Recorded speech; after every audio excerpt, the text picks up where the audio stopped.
If you go into your bathroom right now, like, just pause and go look. Right, take a look. Yeah, and pick up a bottle of, I don't know, a premium face serum or maybe a deep conditioning hair mask, even certain wellness supplements you might have sitting around. Uh-huh. There is a very, very good chance you are holding a byproduct of one of the absolute deadliest botanical toxins on Earth.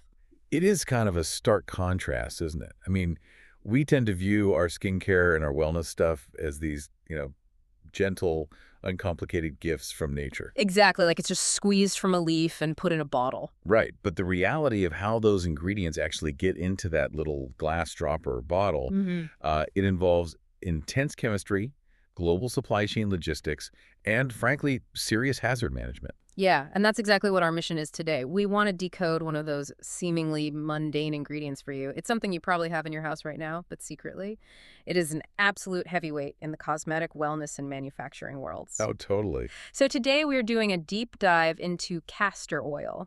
And we're basing this whole discussion on a really highly detailed industry breakdown from Ingredientsage.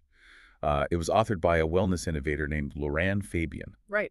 The guide is called Castor Oil, a comprehensive guide to uses, benefits, and safety. Now, I know what you might be thinking. You might just see castor oil as like a trendy hashtag for eyebrow growth on social media. Or maybe you just remember it as that incredibly unpleasant vintage stomach remedy your grandparents kept in the back of the medicine cabinet. Ugh, yes. But this guide reveals a world that is just so much more complex than that. I mean, we are talking about strict regulations, the literal science of extraction, and, yeah, that famously deadly toxin we mentioned. It really is wild. So, okay, let's unpack this by actually looking at why we use this stuff in the first place. Like, the guide notes that consumers just love castor oil for its, quote, sealant-like feel. Yeah, that specific texture. But why does it feel like that? What is physically happening when you rub this thick oil between your fingers? What's fascinating here is that the entire reputation, like the whole functionality of castor oil, it all comes down to one highly specific microscopic component, and that is ricinoleic acid. Ricinoleic acid. Okay. Yeah. Castor oil is made up of nearly 90% of this stuff, which makes it structurally super unique compared to, the oils you get from an olive or a coconut or an avocado. Wait, how so? I mean, isn't an oil just an oil? Not quite. So ricinoleic acid has what chemists call a hydroxyl group attached to its carbon chain. Okay, I'm going to need you to not turn this into a high school chemistry class. Fair enough, fair enough. Basically, that hydroxyl group acts like a tiny chemical hook. The hook? Yeah, it causes the fatty acid molecules to aggressively cling to one another through hydrogen bonding. And that bonding is exactly what gives castor oil its famously high viscosity. Oh, so that's why it feels so thick and heavy. Exactly. It's almost sticky, right? Yeah. And in skincare formulations, that unique thickness is what creates a really powerful occlusive layer over the skin's barrier. Right, occlusion. I always picture occlusion as, like, it's like putting a heavy-duty weatherproofing tarp over a leaky roof. I like that. Because you aren't necessarily pumping new water into the house, Right? But you are creating a totally impermeable seal on the outside. Yeah. And that way, the good stuff, the moisture and hydration that's already inside your skin, it gets trapped there and just can't evaporate into the dry air. That analogy gets you, I'd say, most of the way there, though I would add a slight nuance. Hit me. So a plastic tarp implies that absolutely nothing gets in or out, right? Which would actually suffocate the skin. Oh, right. You don't want to wrap your face in actual plastic. Exactly. Castor oil is brilliant because it forms a semi-permeable barrier. It physically and drastically reduces what we call transepidermal water loss. Meaning it stops the moisture from escaping? Yes, but it still allows the skin to function and breathe naturally. Okay, that makes total sense. But it also brings up a pretty glaring question for me. If this ricinoleic acid is the ultimate, breathable weatherproofing, why aren't we just buying huge vats of it? Like, why am I paying for complex multi-ingredient lotions when I could just slather raw castor oil all over my face? Well, that comes down to the realities of consumer preferences. The text actually features a really illuminating perspective from Dr. Priya Kapoor. She's a cosmetic formulation scientist. Okay. She explains that using raw, highly concentrated castor oil presents a massive sensory trade-off. Sensory meaning how it feels and smells. Right. The less refined grades of the oil, like the ones that retain all their natural, untampered properties, they have a very distinct, rather earthy odor and a noticeable yellowish tint. earthy odor, so it works incredibly well. But you have to walk around smelling a bit like an agricultural processing plant. Precisely. And in the premium skincare market, consumers want the biological benefits of that ricinoleic acid barrier, but they want it to be completely invisible, lightweight, and absolutely scentless. Yeah, I definitely don't want my face to smell like a farm. Right. So Dr. Kapoor points out that formulating a product is a delicate balancing act.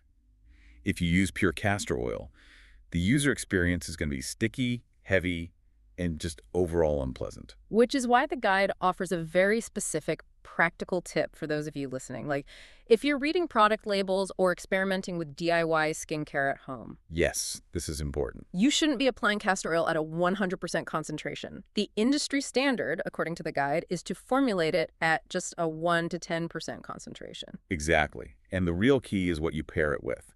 Formulators will blend that small percentage of castor oil with humectants and lighter esters. Okay, let's define those for a second. A humectant is basically a water magnet, right? Spot on. So ingredients like glycerin or hyaluronic acid that pull moisture from the air and draw it deep into the skin. Yes. So the humectant draws the hydration in, and then the castor oil acts as the seal to keep it there. And what about the esters? By adding lighter esters, which are basically modified, lightweight fats, you thin out that thick, sticky viscosity. Oh, I see. So the final product glides onto the skin smoothly, it absorbs well, doesn't smell like a farm, and still provides that robust ricinoleic moisture barrier. Okay, so if the whole goal here is to remove the smell, the stickiness, and the color to make it, cosmetically elegant, how do they actually do that? Because you don't just squeeze a handful of castor seeds and get a perfectly clear, scentless serum. No, you definitely do not. Which leads us right into the extraction process. And from the source material, it seems to dictate everything about how the oil is ultimately used. The extraction process is really the great divider in the castor oil supply chain. The guide details two primary methods for getting the oil out of the seed. There's cold pressing, and then there's solvent extraction. Cold pressed, that's the term we see plastered all over high-end health food stores and luxury cosmetic labels. What is actually happening in a cold press? So cold pressing is a strictly mechanical process. They use heavy machinery to physically crush and press the seeds until the oil is forced out. The critical factor here is that this is done without the application of high external heat or any chemical additive. Hence the cold. Right. And because there's no heat to degrade the compounds, cold pressing retains the absolute highest level of natural bioactives, vitamins, and antioxidants. But the downside, tying back to what Dr. Kapoor was saying earlier, is that it also retains all those sensory quirks, right? Exactly. You get the odor, you get the color, and the yield, meaning the actual amount of oil you get per seed, is relatively low, which makes it super expensive. Right. Which is why the industrial scale relies heavily on the second method, solvent extraction. Yes. And this is a chemical process. First, the seeds are crushed into a paste. Then, a chemical solvent, most commonly hexane, is washed over the paste. Hexane? Yeah. The hexane acts like a chemical sponge, basically dissolving and binding to almost every single drop of oil in the seed. Wait, but then you just have a soup of castor oil and toxic hexane? How do you get the oil back out? Through heat. Hexane has a much lower boiling point than castor oil. So they heat the mixture up, the solvent boils off and evaporates entirely, and the castor oil is just left behind. Wow. It's an incredibly efficient method, and it maximizes the yield, making the oil way cheaper to produce. But, and I'm guessing there's a big but here, because you introduced a chemical solvent, the resulting oil has to go through rigorous, intense refining stages. Oh, right? absolutely. Bleaching, deodorizing, filtering. They have to ensure every trace of that solvent, along with the natural odors and colors, is completely stripped out. So it's basically a battle between natural bioactive purity on one hand and high-yield, predictable chemistry on the other. It really is. Elena Martins, a senior formulation scientist quoted in the text, she captures this dynamic perfectly. What does she say? She notes that while premium natural cosmetics lean heavily into cold-pressed oils for their marketing and bioactive appeal, universal skincare ranges take a completely different approach. Universal meaning like mass market stuff. Right. Mass market lotions. The ones that need to feel, smell, and perform exactly the same whether you buy a bottle in New York or Tokyo. They rely on the absolute predictability of heavily refined, solvent-extracted oils. That makes total sense. And this extraction method basically determines what tier the final oil belongs in. It does. You know, it reminds me a bit of how we categorize water. Like, You have ultra-pure distilled water from medical labs. You have standard tap water that's safe to drink. And then you have untreated gray water that is strictly used for industrial things, like cooling factory machines. That's a great way to think about it. Because castor oil has a very similar tier system, the guide outlines 3 distinct grades. Let's walk through those for everyone listening, starting with cosmetic grade. So cosmetic grade is that refined tier we were just discussing. It has been processed, bleached, or deodorized specifically to achieve that neutral scent and light color. Right. And one of the key markers for this grade is a low peroxide value. Peroxide value. Can you explain why that matters to someone who's just trying to put a serum on their face? Sure. Peroxides are compounds that form when an oil reacts with oxygen. It is essentially the chemical starting line for rancidity. Oh, ew. Yeah, if an oil has a high peroxide value, it is actively oxidizing, breaking down, and going bad. So cosmetic-grade oils are strictly monitored to ensure low peroxide values. Which gives them a longer shelf life. Exactly, about 12 to 24 months, assuming they are stored away from heat and light. Okay. And the labeling rules for cosmetic grade are pretty specific too, right? Because the text mentions it's all about ingredient transparency, but they are absolutely legally forbidden from making therapeutic or medical claims. Correct. You cannot say a cosmetic serum cures a disease. It is strictly for topical care. Got it. Now, the next tier up, at least in terms of safety regulations, is the edible or food-grade oil. Right. This is the stuff people ingest as a daily supplement. Yes. And because it's meant for human consumption, the testing parameters shifts dramatically.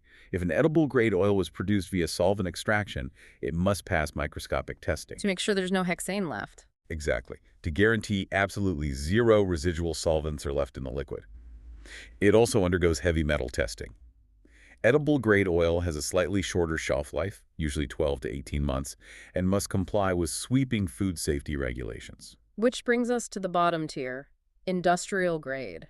This is basically the gray water of the castor oil world. That's a good comparison, yeah. Industrial grade relies exclusively on solvent extraction to get the absolute maximum volume of oil possible, but it skips the expensive, meticulous refining process. Right, so it's incredibly cheap to produce. Very cheap, but it contains a much higher threshold of natural impurities, processing residues, and oxidation. Which means it is strictly off limits for human use. Like, you cannot put it in a lotion, and you definitely cannot swallow it. It's meant for manufacturing stuff, lubricants, biodiesel, chemical processing. Right. The intended end use dictates the extraction, which dictates the safety testing. Well, here's where it gets really interesting, though. Oh, yeah. Because ensuring that a cheap drum of industrial oil doesn't accidentally end up in a cosmetic factory isn't just about, preventing a breakout or a bad smell. With the castor plant, processing errors can literally be a matter of life and death. It is the most critical hazard in this entire supply chain. The source material highlights a very sobering botanical reality about the Ricinus communis plant, which is the plant where we get castor seeds. Yeah, let's talk about the raw seed itself for a second, because the guide points out that raw castor seeds contain a compound called ricin. Yes. And ricin is not just like a mild irritant. It is a famously potent, highly lethal toxin. It's the kind of poison you hear about in espionage thrillers. It really is. So the obvious question you are probably asking yourself right now as you listen is, if the seed contains a literal deadly poison, how on earth is it safe to rub the oil from that seed onto our skin or take it as a dietary supplement? It's a totally rational fear to have. But the science of the processing is what actually keeps us safe. Okay, break that down for me. So ricin is a water-soluble protein. When you extract oil from the seed, the ricin does not naturally partition into the lipid, the fat of the oil. It stays behind in the water and the solid seed pulp. And the industry calls that pulp the castor cake, right? Exactly. But even a microscopic cross-contamination into the oil would be disastrous? It would, which is exactly why the processing relies on thermal deactivation. Teat. Yes. Ricin is a protein, and proteins maintain their function based on their three-dimensional shape. If you introduce high heat, you literally break the molecular bonds holding that shape together. So the protein just falls apart. It unfolds or denatures. Think of it like cooking an egg white. Okay. It starts as this clear, gooey liquid, right? But when it hits a hot pan, the proteins denature, they tangle up, and it turns into a solid, opaque white. And you can never uncook the egg. Ah, so the heat permanently destroys the shape of the ricin protein. Exactly. And once its shape is destroyed, it can no longer interact with human cells to cause harm. The refining process for cosmetic and edible castor oils involves temperatures well above the threshold required to completely denature and neutralize any stray ricin proteins. The final oil in the bottle is completely ricin-free and entirely safe. Okay, phew. That is a massive relief. The oil is safe. But that still leaves the raw material, the seeds themselves, before they hit the heat. Yes. The seeds are a profound hazard. The guide places a massive emphasis on the strict industrial protocols required here. Because the farmers are dealing with the raw toxin. Right. Raw seeds have to be handled with extreme care by the farmers and manufacturers.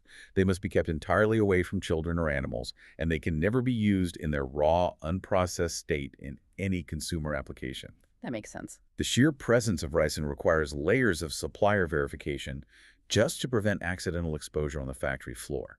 Now, assuming we're past the factory floor, right, and we have our perfectly safe, ricin-free, heat-treated oil, the guide still outlines some everyday safety rules for the consumer. Because even without the lethal toxin, castor oil is a very powerful substance. It definitely is. For instance, if you are using edible-grade oil for ingestion, it is globally recognized as a powerful stimulant laxative. Oh, wow. Yeah, and the text is very explicit about this.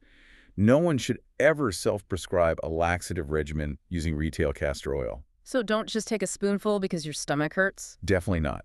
Any internal therapeutic use requires direct medical supervision, because if it's misused, it can cause severe cramping and massive dehydration. Good to know. And what about topical use? Like if I'm just rubbing cosmetic-grade oil on a dry patch of skin on my arm? Topically, it is generally very well tolerated and safe. However, because it is so potent, the guide strongly recommends a 24 to 48-hour patch test before incorporating it into your routine. Wait, why wait a full 2 days, though? Usually if I'm allergic to something, my skin gets red immediately. Not always. The immune system can sometimes produce what's called a delayed hypersensitivity reaction. Oh, I've heard of that. Yeah, you might apply the oil, feel perfectly fine for a whole day, and then suddenly develop contact dermatitis on the second day. Yikes. So the protocol is to apply a small dime-sized amount behind your ear or on your inner forearm and simply wait out the 48 hours to ensure your skin doesn't react negatively to the specific bioactives in that formulation. That makes a lot of sense. Definitely better safe than having a full-face allergic reaction. Absolutely. But, this brings us to what feels like the massive underlying tension in the global castor oil market. You have this extreme risk of ricin on the raw end, and then you have these massive differences between an ultra-pure, cold-pressed cosmetic oil and a cheap, dirty, industrial solvent extraction. Right. That gap in price and quality has to make the supply chain incredibly vulnerable to cheating. Oh, supply chain adulteration is a significant and highly lucrative risk. Yeah. If we connect this to the bigger picture, the entire cosmetics industry is undergoing a massive shift right now. Consumers are intensely educated now. They want transparency, they are demanding, quote, clean label products, and they are willing to pay a premium for them. Like the USDA-certified organic options. Exactly. The guide specifically points out the rising demand for those organic options, citing brands like Sky Organics as the benchmark for what modern shoppers are actually looking for. Right. Everyone wants the pure, organic, cold-pressed oil that retains all the nutrients. But farming organically and cold pressing seeds without those high-yield chemical solvents, that's expensive. Very expensive. And wherever there's a high-cost premium product, there are bad actors looking to cut corners. Always. A dishonest supplier halfway down the global supply chain might be tempted to take a cheap, minimally refined industrial oil and just pass it off as premium cosmetic grade. Unbelievable. Or worse, they might dilute the castor oil with a cheaper, entirely different vegetable oil like soy or canola just to artificially increase their profit margins. Okay, so how do we catch them? The guide talks about brands needing robust testing, but what does that actually mean? If I hand a lab a beaker of clear oil, how do they prove it's actually pure, premium castor oil and not just cheap industrial sludge cut with canola oil? They rely on highly sophisticated analytical chemistry. The guide quotes Dr. Lena Sato, she's a quality control director, who explains that authenticity checks can't just happen at the end of the line. They have to be constant. Right, they have to be embedded at every single transfer point in the supply chain. Modern QC runs a battery of multi-parameter tests. Walk us through those tests. What exactly are they looking for in the lab? The absolute gold standard is GCMS profiling. That stands for gas chromatography mass spectrometry. Okay, break that down for us. What is the gas chromatography part doing? Essentially, gas chromatography heats the oil up until it vaporizes, and then it separates the mixture into its individual molecules based on how fast they travel through a specialized tube. Okay, so it pulls all the different parts of the oil apart. Exactly. Then the mass spectrometer kicks in. It acts like a hypersensitive scale, weighing each individual molecule to identify exactly what it is. Wow. This process creates a totally unique chemical fingerprint. They can look at that fingerprint and verify definitively if the oil contains the exact 90% ratio of ricinoleic acid it is supposed to have. Oh. So if a supplier tried to cut it with cheap soybean oil, the GCMS fingerprint would immediately show foreign fatty acids that just shouldn't be there. Precisely. They can't hide it. They also run lipid profiling and check what are called fatty acid methyl esters, or FAMEs, to further verify those fat ratios. Man, they are thorough. They have to be. On top of that, they test iodine values. Wait, what does iodine have to do with castor oil? The iodine value is a specific chemical test that measures the amount of unsaturated fatty acids, basically the double bonds in the oil. Okay. A higher iodine value means the oil has more double bonds, which makes it highly reactive and prone to oxidation. So it goes bad faster. Right. By measuring the iodine value, alongside the peroxide value we discussed earlier, QC directors can tell exactly how fresh the oil is. And they can predict how stable it will be sitting on a store shelf for a year. That's incredible. And I imagine they are also constantly scanning for those residual chemical solvents like hexane and heavy metals from the extraction process. Absolutely. Every single batch is tested to ensure it absolutely meets the safety threshold for its specific tier. So what does this all mean for you, the listener, standing in the skincare aisle holding a bottle of castor oil serum? It means that those marketing buzzwords on the front of the label, natural, pure, clean, they don't actually mean anything if the underlying supply chain isn't totally secure. That's the hard truth. When you buy a high-quality product, you aren't just buying the oil. You are relying on a massive, invisible infrastructure of third-party analytical chemistry, strict ISO standards, and GMP good manufacturing practices. Yeah. You are trusting that a scientist somewhere ran a mass spectrometry test to ensure that your soothing skin barrier cream isn't actually a drum of oxidized industrial machinery lubricant. It really is a remarkable testament to modern quality assurance. For reputable brands, traceability is no longer just some optional marketing expense. It is a core necessity for consumer safety and brand survival. It really is. Well, we have covered an incredible amount of ground today. We really have. I mean, we started with the microscopic structure of ricinoleic acid and its unique hydroxyl hook that creates a weatherproof barrier on your skin. Right. We moved through the complex industrial scale processing required to extract it, balancing the sensory quirks of cold pressing against the high-yield chemistry of solvent extraction. And the different grades that come from that. Exactly. Then we navigated the very real lethal dangers of the raw ricin toxin and learned how heat denatures it into total safety. And finally, we unpacked the intense molecular-level testing that quality control directors use to catch adulteration and bring a pure product to your shelf. This raises an important question, though. Ooh, what's that? When you step back and view this entire complex system, we are spending millions of dollars in processing, refining, and testing just to safely extract ricinoleic acid from a seed that naturally produces a deadly poison. Right, it's a massive effort. It makes you wonder about the future of synthetic biology.